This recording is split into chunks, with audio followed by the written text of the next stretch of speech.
بسم اللہ الرحمن الرحیم۔ السلام علیکم۔ آپ دیکھ رہے ہیں معلم ٹی وی۔ میرے چینل پر تمام دوستوں کو خوش آمدید۔ آج کے موضوع کا عنوان ارطغرل غازی، علامہ اقبال اور دور حاضر کا انسان۔ میڈیا پر نہایت ہی مقبولیت حاصل کرنے والا حقیقت پر مبنی سیریز ارطغرل غازی، جس نے سلطنت عثمانیہ کی بنیاد رکھی۔ کوئی شک نہیں کہ اس سیریز نے پاکستان میں بے حد پذیرائی حاصل کی۔ ایک چیز جو نہایت ہی قابل غور ہے اس سیریز میں، اگر اس کو اس سیریز ارطغرل غازی کا خلاصہ یا سمری کہا جائے تو کچھ غلط نہ ہوگا۔ علامہ اقبال نے بہت خوبصورت انداز میں اسے یوں بیان کیا ہے کہ شہادت ہے مطلوب مقصود مومن، نہ مال غنیمت نہ کشور کشائی۔ مومن کا مقصد شہادت کی طلب ہے، اسے نہ تو مال و زر اور نہ ہی کسی عنوان یا مرتبے کی لالچ۔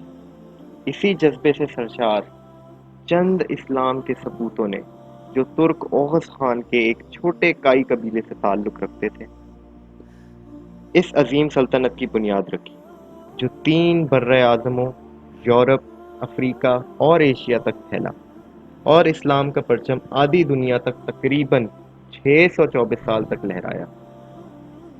قرآن پاک کی آیت سورۃ البقرہ میں 155 نمبر آیت میں اللہ تعالیٰ فرماتے ہیں، اور ہم تمہیں کچھ خوف اور بھوک اور مالوں اور جانوں اور پھلوں کے نقصان سے ضرور آزمائیں گے، اور صبر کرنے والوں کو خوشخبری دے دو۔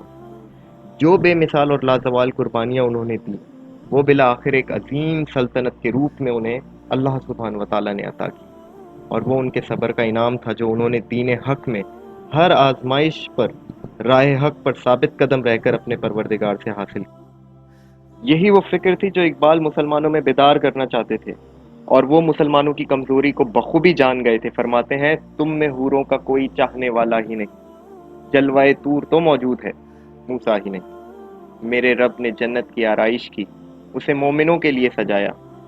حدیث پاک میں ارشاد فرماتے ہیں، انس بن مالک رضی اللہ عنہ سے سنا کہ نبی کریم صلی اللہ علیہ وسلم نے فرمایا، کوئی شخص بھی ایسا نہ ہوگا جو جنت میں داخل ہونے کے بعد دنیا میں دوبارہ آنا پسند کرے، خواہ اسے ساری دنیا مل جائے، سوائے شہید کے۔ اس کی یہ تمنا ہوگی کہ دنیا میں دوبارہ واپس جا کر 10 مرتبہ اور قتل ہوں اللہ کے راستے میں، کیونکہ وہ شہادت کی عزت وہاں دیکھتا ہے۔ اچھا، اس ڈرامے نے ہمارے ایمان کو تو تازہ کیا ہے، مگر ڈر یہ ہے کہ یہ قوم جس کو 1200 سال پرانا سبق دوبارہ یاد کروایا گیا ہے، کہیں پھر نہ اس سیریز ختم ہوتے ہی بھول جائے۔ اس کے علاوہ علامہ اقبال چونکہ تاریخ کے بھی ماہر تھے، شکوہ جواب شکوہ میں لکھتے ہیں، حیدری فکر ہے نئے دولت عثمانی ہے، تم کو اسلاف سے کیا نسبت روحانی ہے۔ وہ زمانے میں معزز تھے مسلمان ہو کر، اور تم خوار ہوئے تارک قرآن ہو کر۔ بالکل اسی طرح جب فتنہ تاتار نمودار ہوا تو انہوں نے بہت ظلم اور دہشت پھیلائی، اور بعد میں چنگیز خان کی فوج میں شمولیت اختیار کر لی۔ جب انہوں نے ارادہ کیا دربند کو فتح کرنے کا، تو تاتار کمانڈر اپنی فوج کے ساتھ دربند آیا اور ایک سرائے میں گیا، تو سب مقامی اسے دیکھ کر وہ سرائے چھوڑ کر چلے گئے۔ اس نے دیکھا ایک شخص اطمینان سے بیٹھا کھانا کھا رہا ہے، جس پر تاتار کمانڈر نے اس سے پوچھا، تمہیں پتہ ہے میں کون ہوں؟ جس پر اس درویش نے کہا کہ تم ایک ظالم کمانڈر ہو۔ تو کمانڈر نے پوچھا، تمہیں مجھ سے ڈر نہیں لگتا؟ جس پر اس درویش نے جواب دیا، مسلمان ظالم سے نہیں ڈرتا، اور صرف اللہ سے ڈرتا ہے اور اسی کے آگے سرنگو کرتا ہے۔ اس درویش کی بات کا تاتار کمانڈر پر بہت گہرا اثر ہوا، جو بعد میں مشرف اسلام ہوا۔ اسی واقعے کو علامہ اقبال نے اپنے الفاظ میں اس طرح قلم بند کیا، ہے آیا یورش تاتار کے افسانے سے، پاس با مل گئے کعبے کو صنم خانے سے۔